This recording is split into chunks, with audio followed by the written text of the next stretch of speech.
Good morning, Red Devils. I'm Alexa. I'm Christian. And this is your Red Devils Review.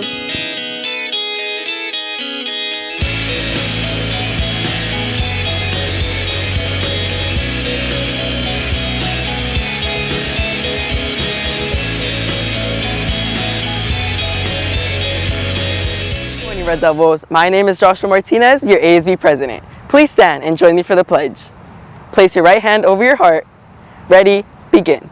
I pledge allegiance to the flag of the United States of America and to the republic for which it stands, one nation, under God, indivisible, with liberty and justice for all. Thank you. You may now be seated.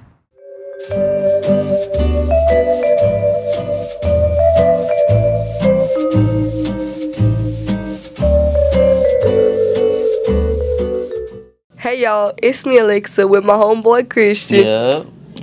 Today, I'm going to be giving you a weather report.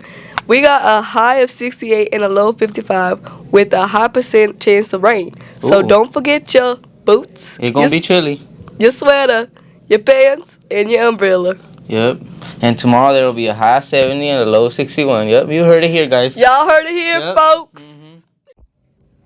Hey, good morning, Sweetwater. Mr. Wabnowski here. I just want to remind everybody that the fundraiser for anera.org for our donation to help the folks in Gaza is going on this week.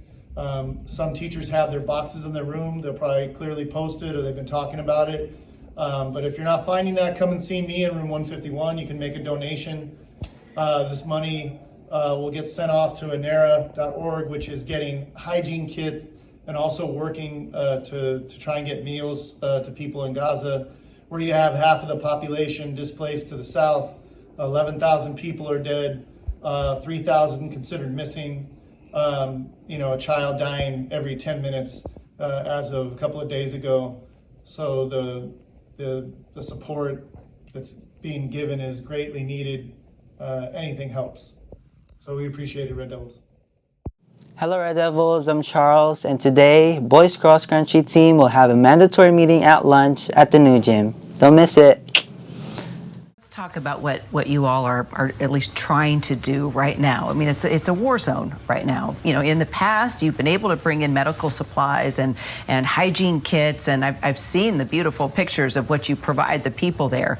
So now we have these recent pictures of your folks in Gaza. And I saw this one of a UN shelter school that your staff was cleaning out and getting ready. Can you tell me about that? And also the preparation of, actually, this is a different picture. These are the hygiene kits that are coming through. So why don't we start there, and then we'll try to get back to the other pictures I'm talking about. Tell me about these hygiene kits, what's in them, and what are you bringing to the people right now?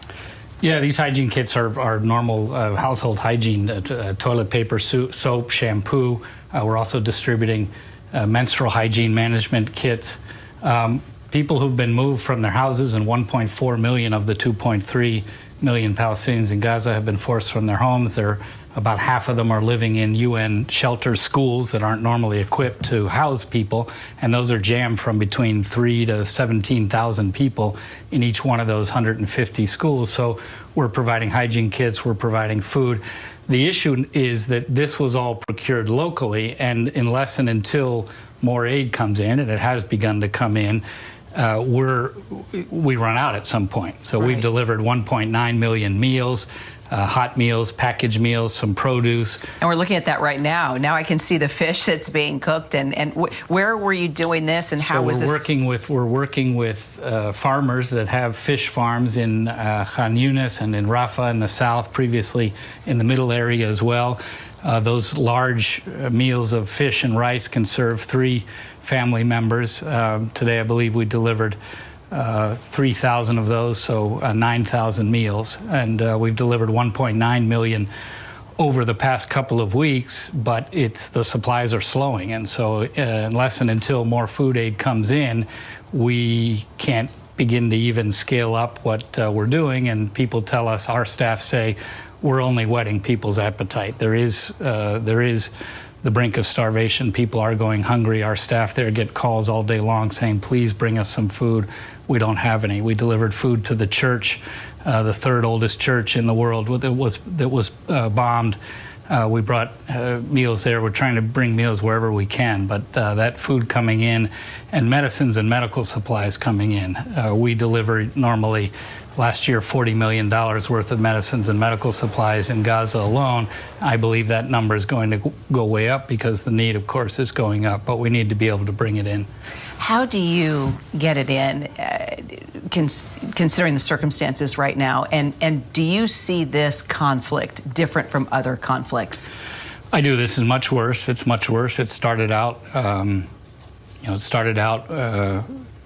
with recognition of what this was, because it's happened the last 2 years and it's happened 7 or 8 times over the last 20 years. But this was much bigger pretty quickly, and by now this is the most disastrous tragedy and infliction of violence and depravity on the Palestinians in Gaza in their history. And this is looking like it's bigger than the original Nakba from 1948, the catastrophe of 1948. And that's what the conversation has been around, they've been bringing up 1948. One more question, if you don't mind. Does Hamas work against you? No. Do they try to prevent you from bringing in? No, we have a no contact policy with Hamas. We follow U.S. and international law on ensuring that aid and our work doesn't go to armed terrorist group that are prohibited. We have a no contact policy. They don't ask us for anything, and we don't ask them for anything. We work with local communities and make sure the humanitarian aid goes to humanitarian response in need. Well, I have seen. Hey guys, my name is Bethany Fonseca and I'm a Spanish teacher at WCHS. So as you are going through high school, there is a lot of pressure to figure out what it is you're going to do afterward. So let me pitch an idea to you. No matter what college you want to go to, no matter what career you want to have, knowing Spanish, really knowing it, knowing how to speak and understand Spanish is going to give you an edge in the real world. Think about your resume. How do you think colleges and employers are going to respond in our diversifying by the second world when they read that you can speak Spanish? Your name is not one they're going to be able to forget easily. And I'm not just making this up because our department is clearly the coolest and the most fun.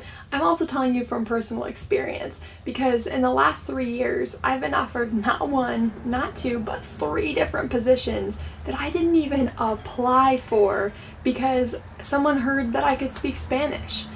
Now, I can't promise that that exact same thing is going to happen for you, but what I can say is this. Our world right now is in desperate need of Spanish speakers.